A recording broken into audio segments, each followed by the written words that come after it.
for inviting me here tonight. I'm most honoured to be here.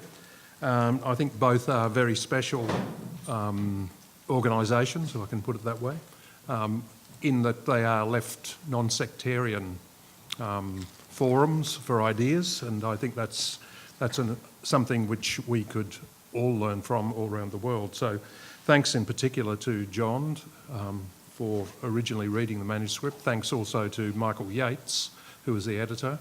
Thanks to Scott and Martin and other people that I've met that had a hand in getting the book published. I should say that I tried a few other publishers and they wanted me to change quite a bit.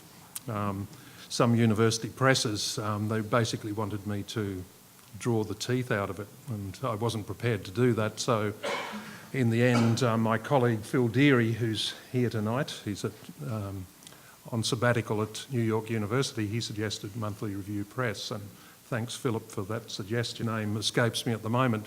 Also Histories of Sugar and so forth, and in their own way, they're good books. I enjoyed reading them, but I suppose that what made my project different is that I just didn't want to write a book about a substance. I wanted to write a book about a commodity, and there is of course a world of difference, as people here would be well aware. A substance can be a useful thing, and rubber certainly is a very, very useful thing. It's something that has been, as I say in the book, Jane has faced. It's both a blessing and a curse. Walter Benjamin once said that every great invention has been accompanied by great barbarism. I suppose that's very appropriate to quote the great critic of Brecht in the Brecht Forum. And this is certainly the case, great barbarism with rubber, and it is an invention because vulcanised rubber was an invention. It's not just the unmodified substance. So that's basically what my book's about. So I thought a bit about this, and I thought, what's the best way of introducing the book? And I thought that maybe the best way would be to talk about the people that I've dedicated to at the start. Some of those people are very, very well known, others less known, but they came to me to symbolise everything that was good in the history of that substance. And so the first person was, of course, Roger Casement, and he'll be well known to people. Also Walt Hardenberg, who is an American, but he won't be well known to people. He wasn't known to me, certainly. I should say that I learned an awful lot writing the book because I had to bury myself in archives and libraries around the world for some years to do it. So Walt Hardenberg is someone that I came to know very well from his writings and reading about him. Edmund Morell, who people may know, and I was delighted today to see that back in 1969, Monthly Review Press reprinted a new edition of his book, The Black Man's Burden, originally published back in 1920, I think. So Edmund Morell, and I'll explain why these people I think are important. Emile van der Velde was someone else. Benjamin Saldana Roca, someone who will also not be well known, but I'll attempt to explain who he was and why I thought he was important. Tran Tu Binh, a Vietnamese communist.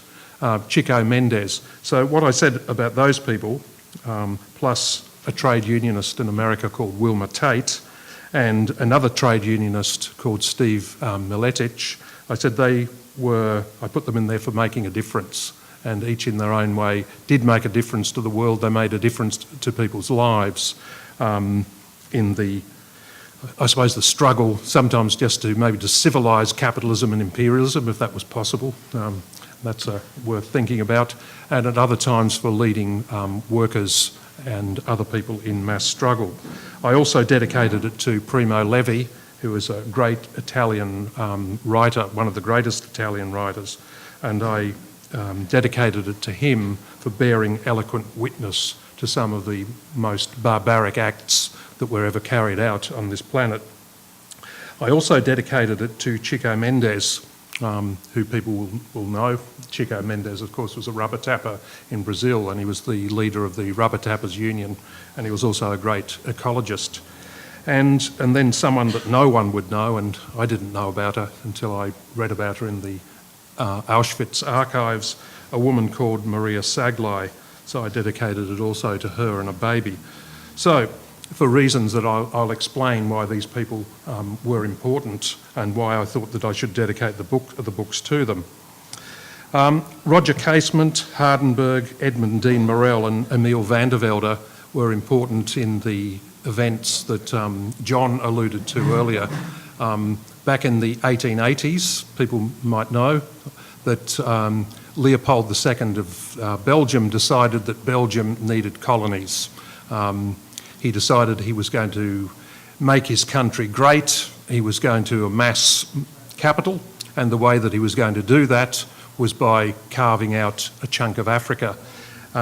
Today, the Democratic Republic of the Congo. Back then, it was a state called the Congo Free State, and it wasn't even a Belgian colony, it was the private fief of Leopold II. And it was the most appalling barbarism that I think there's been, possibly. I think it was colonialism's greatest crime.